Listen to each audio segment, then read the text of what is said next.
Well, Congressman, thank you so much for doing this. The inauguration is coming up.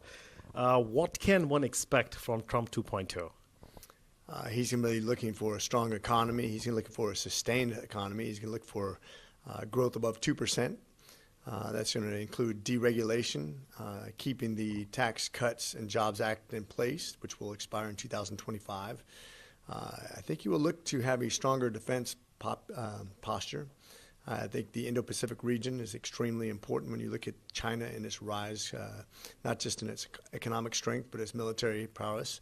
The fact that they're threatening Taiwan in that region that's so important, that has 70% of the world's wealth, 70% of the world's population, about that much in military might as well. It'll be extremely important. I don't know if he'll focus on that in the inauguration itself. But he's going to talk about a stronger, more resilient America that's much more fair. When I say fair, that doesn't mean that we have equal results, but we have equal opportunities, not based on race, not based on gender, not based on anything other than your efforts and your abilities. That's been the American way since the very beginning.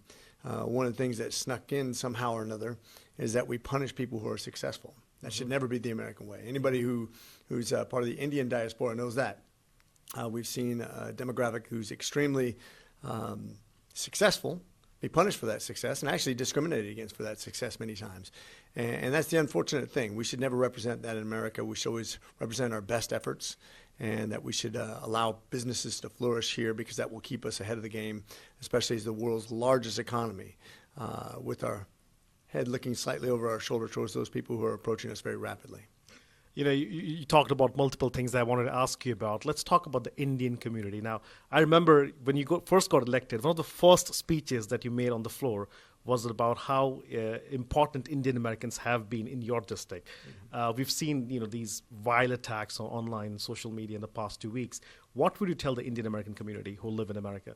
Well, first of all, it's important for all of us to stand united against that sort of discrimination, that sort of bigotry. So I talk about it very openly all the time. This is one team, one fight, and we're all Americans. We've all come from somewhere, and so it's very important that we represent what's best in America. I just met with several Indian community leaders in my district, and we're coming out guns blazing. We have the wealthiest district in Georgia. We have the top 5 district in America for wealth. It has a higher median income than Dallas-Fort Worth.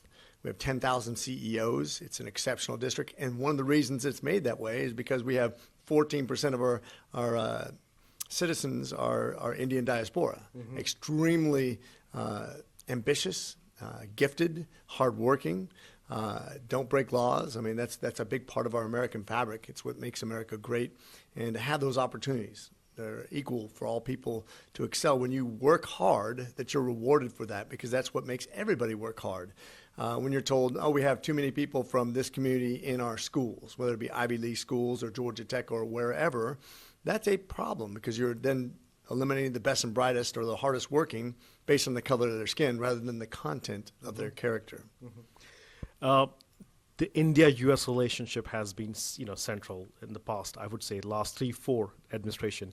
What would you think, could be a change, or would there be any change in that partnership that India has with the U.S. with Donald Trump coming back in? And what areas of cooperation, you think you would want to work with India on in terms of, be it semiconductor, be it AI? What areas you think President Trump should work with India on? I think on all aspects, the closer we are as allies, the better. We're not true allies right now. We're partners. We're friends. But we need to be allies. We have a common concern for the region. We have a common enemy, if you will, when China cheats its way to the top of the World Trade Organization over the last 20 years. When you talk, it's not just about the Arunachal-Pradesh region. It's about the Indo-Pacific region. It's about microchips, AI. It's about Taiwan. But it's also about bringing India into the fold, understanding the big picture. China and Russia and Iran and North Korea have an alliance, whether we like to recognize it or not. It's in our best interest to keep India, and talking to Prime Minister Modi, from selling Russian oil back to Europe to fund the war in Ukraine. So it's not all just great stuff. Some hard conversations need to come out of this.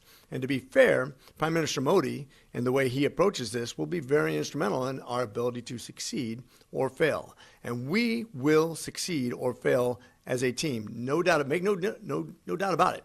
India and the United States are linked. We have a common constitution. We have a common democracy. We have the ability to go forward and make some tremendous business deals into the future. And I hope that those deals, those mutually beneficial agreements, will include cutting Russia off from a vital resource for their funding of a war. All right. Congressman, thank you so much for speaking with us. We'll look forward to seeing you at the inauguration. Thank you. Thank you.